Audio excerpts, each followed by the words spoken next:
श्रुतिस्मृतिपुराणानाम् आलयं करुणालयं नमामि भगवत्पादशंकरं लोकशंकरं। भगवान शंकराचार्य जगत प्रसिद्ध जगत गुरु है, ये तो सबके लिए विदित है, किंतु उनकी विशेषता किसमें है, इसके ऊपर आज कुछ विचार करेंगे। इस जगत में अनेक लोग अपने अपने क्षेत्र में एक विशेष उपलब्धि प्राप्त किए हैं।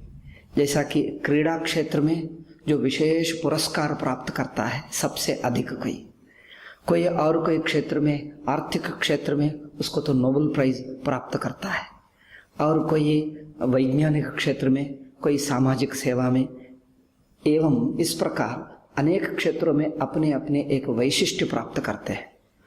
तो शंकराचार्य किस क्षेत्र में, यह प्रश्न। तो शंकराचार्य ऐसा क्षेत्र है जो सबके लिए उपयोगी है। मनुष्य सभी प्राणी जो चाहता है परम पुरुषार्थ का अर्थ है यम लब्ध्वा चापरम लाभम मन्यते नाधिकं ततः, जिसे प्राप्त करके मनुष्य के लिए इससे बढ़कर और कुछ नहीं रहेगा, ऐसे परिपूर्णता की उपलब्धि शंकराचार्य ने प्राप्त किया है। वो हमारे सबके लिए आदर्श है, हमारे सबके लिए अभिलषित है। कोई एक क्षेत्र में प्राप्त करता है, किंतु शंकराचार्य की ये प्राप्ति सर्व मनुष्य के लिए अभीष्ट है। ये ऐसे स्थिति को प्राप्त किया है, और स्वयं प्राप्त किया हुआ एक सजीव दृष्टांत है। तो ये हमारे सबके लिए एक आदर्श बन गए, क्योंकि हमारे सब प्राणी जानबूझकर या अज्ञात रूप से इसी के प्राप्ति के लिए तो तड़प रहा है, तरह तरह का प्रयत्न कर रहा है। इसी प्राप्ति के लिए एक कृतार्थता, एक धन्यता, एक चरितार्थता, एक सार्थकता, एक परिपूर्णता के ओर चल रहा है। तो शंकराचार्य वो तो स्वयं प्राप्त कर सिद्ध है, परिपूर्ण है, जब सबके जीवन में एक आदर्श रहेंगे। दूसरा है, इस प्राप्ति के लिए एक स्वयं मार्गभूत है।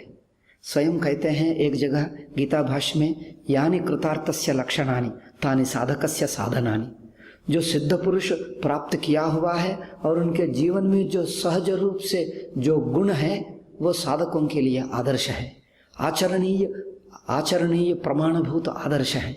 तो उनके जीवन में जो त्याग है, वैराग्य है, अपना कोई सीमित समाज नहीं है, सीमित कोई जनता नहीं है, कोई देश, कोई भाषा, कोई संप्रदाय नहीं है, सबको अपने समेटने वाला एक अखंड परिपूर्ण स्वरूप है। तो उनके जीवन में जो सद्गुण, जो भाव, जो भक्ति है, सभी संप्रदायों से मिलता है, किसी से विरोध नहीं है। अविवादो अविरुद्धश्च शंकराचार्य जी ने कहा है। तो उनका जीवन सभी लोगों के लिए आदर्श प्राय है और अनुकरणीय है। अनुकरणीय साधकों के लिए एक अनुकरणीय है। अब तीसरा विषय है उनका गुरु का स्थान और उनका उपदेश। और उनका उपदेश देखिए, वो सभी शास्त्रों का, सभी उपदेश का जो पराकाष्ठा है वेद, और वेद का अंतिम शिखर रूप है वेदांत, यानी उपनिषद। सो वेदांत के उपदेश को उन्होंने ऐसे सरल रूप से समाज के लिए प्रस्तुत किया। वो अनादिकाल से आता हुआ प्रवाह रूप से आता हुआ संप्रदाय को लेकर अपने स्वयं कल्पित नहीं है। तो उस संप्रदाय के अनुसार उन्होंने उपनिषदों का व्याख्यान ऐसा किया है। वे तो बड़े विद्वान थे, दार्शनिक थे, किंतु उनके उपदेश कोई समझने के लिए कोई विद्वान बनने की आवश्यकता नहीं। जो सरल हृदय वाला, अपने जीवन को समझकर परिपूर्ण बनने की इच्छा वाला जिज्ञासु है, वे सभी समझ सकते हैं। उनके उपदेश इतना सरल है, आचरण समझने योग्य है और आचरणीय भी है। उनमें जो निस्वार्थ से जीवो, धर्म के अनुसार जीवो, ये सरल से सरल उपदेश है। और भक्ति करो, ईश्वरार्पण भाव से कर्मयोग करो, और योग द्वारा अपने मन को एकाग्र करो, और भक्ति से अपने अभिमान अहंकार को छोड़ो। ये सब उपदेश उनमें सम्मिलित हैं। उनके उपदेश ये उपदेश तो अनेक धर्मों में, अनेक मतों में, अनेक संप्रदायों में दिखाई देता है। तो ये सब शंकराचार्य के उपदेशों में है ही है, और विशेष रूप से है। अनेक इष्ट देवता के रूपों को अपने में समेट लेता है। राम, कृष्ण, शिव आदि जितने भी रूप हैं, सगुण साकार भी है, निर्गुण निराकार भी है, सगुण भी है, निर्गुण भी है।